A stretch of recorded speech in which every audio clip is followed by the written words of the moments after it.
Hello, it's me again, Engineer Jotter Genesis Arpalad, or Engineer Palm Tree on Facebook, TikTok, and now on YouTube. So today, we're gonna be answering an MSTC problem na lumabas nung time namin, which is the March 2026 ele. So let me read the problem. A manufacturer of corrugated metal roofing wants to produce panels by processing flat sheets of metals as shown in the figure. The profile of the roofing takes the shape of a sine wave.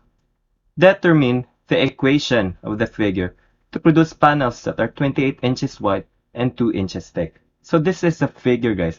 And these are the choices. And before I react, no, let me show you muna the book references na kinuhaan ni Sir Daka nito. So, this is what it looks like doon sa libro, no? May given na equation, guys. Tapos yung gusto ipakuha sa libro is yung total width. So, numerical yung answer nito. Pero dito kang Sir Dakay na version is ginawa yung choices is mga integral. No? So, iniba niya talaga. Ginawa niyang alien. So, actually, first thought ko talaga dito, guys. Aray mo. Aray mo talaga.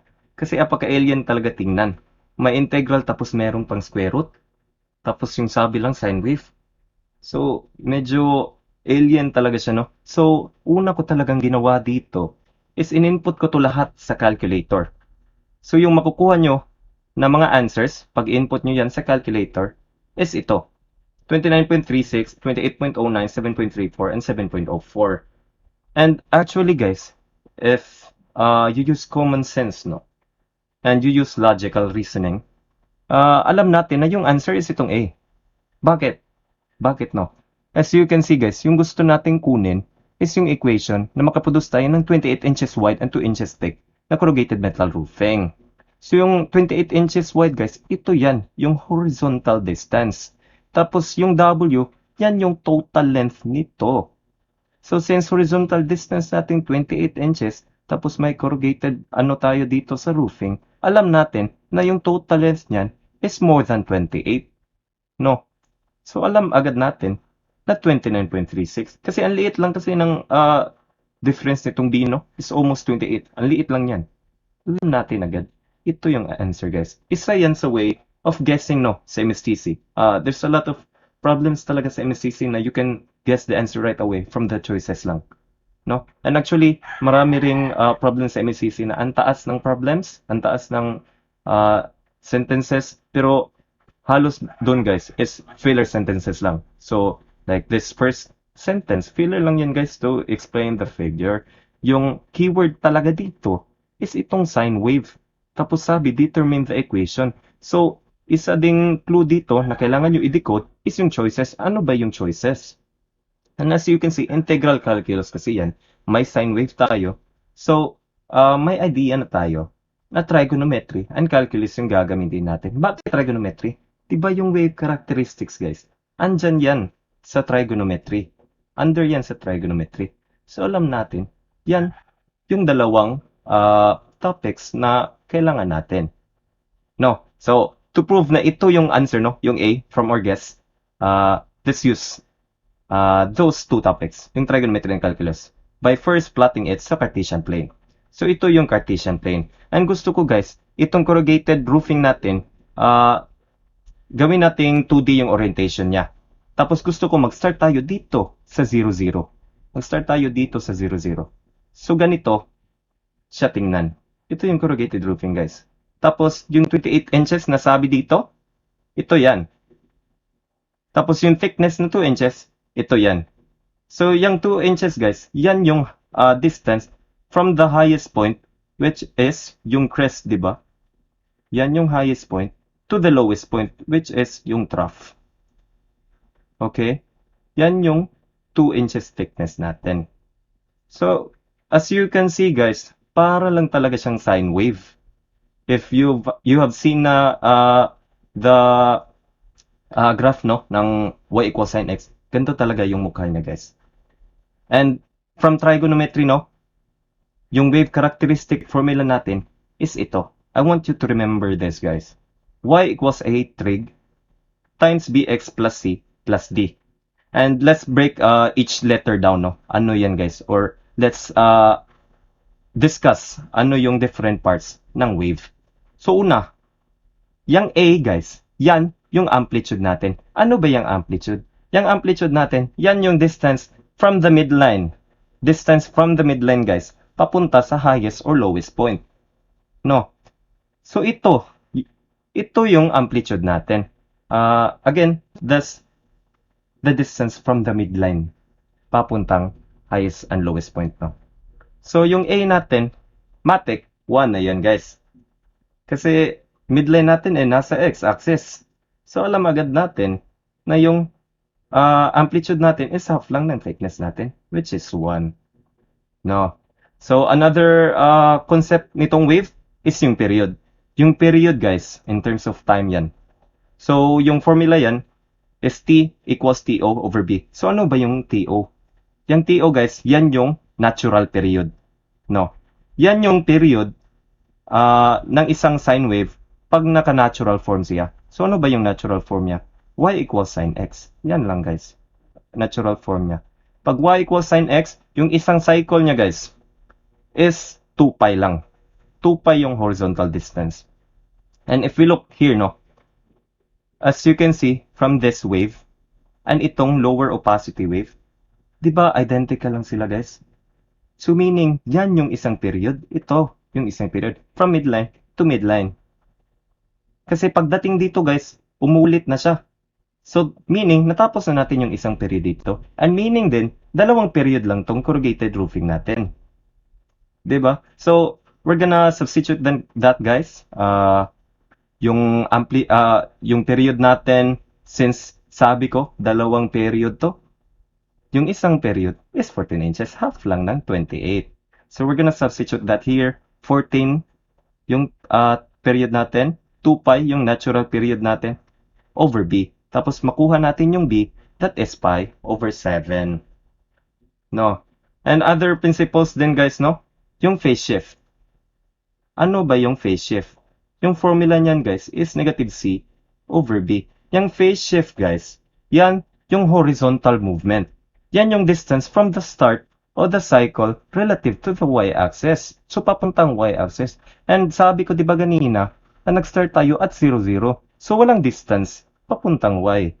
Pero if dito tayo mag-start, edi may distance na dyan. Yan yung phase shift. If dyan tayo mag-start, like ganyan, yung wave natin, may phase shift na siya. Pero wala kasi dito tayo nag-start. So, 0 na yan, guys. And if 0 yung phase shift, edi yung C natin is also 0. So, cancel out na yan. Tama. So, next, last, no, na characteristic ng wave is yung vertical shift. Yung vertical shift is equal to D lang. So, itong D is yung vertical shift lang. So, ano naman yung vertical shift? Yung vertical shift yan. Yan yung distance from the midline papuntang x-axis. No. The distance of the midline relative to the x-axis. So, since 0, 0, again tayo nag-start, yung midline natin, andyan lang din sa x-axis. So, 0 din yung vertical shift natin. And 0 din yung D. So, maka-cancel out lang yan. No. So, if we substitute everything, yung lahat na variable na nakuha natin, yung A equals 1, B equals pi over 7, C equals 0, and D equals 0, yung makukuha nating value is Y equals sine pi over 7. Actually, guys, ito yung given sa libro. So, we're off the right track. Ito yung given sa libro. So, yung solution ng libro, dito tayo nag-start. No. So, calculus lang talaga yung libro. Dito, kay Sir Dakay, gusto niya mag-apply tayo ng trigonometry. So, next, since may trigonometric equation na tayo, kailangan na natin yan i-input into integration. So, ano bang formula gagamitin natin? Di ba yung kukunin natin, guys, is itong length na to. Yung length na yan, yan yung width na to. Tapos, di ba sa integral calculus, yan yung arc length formula.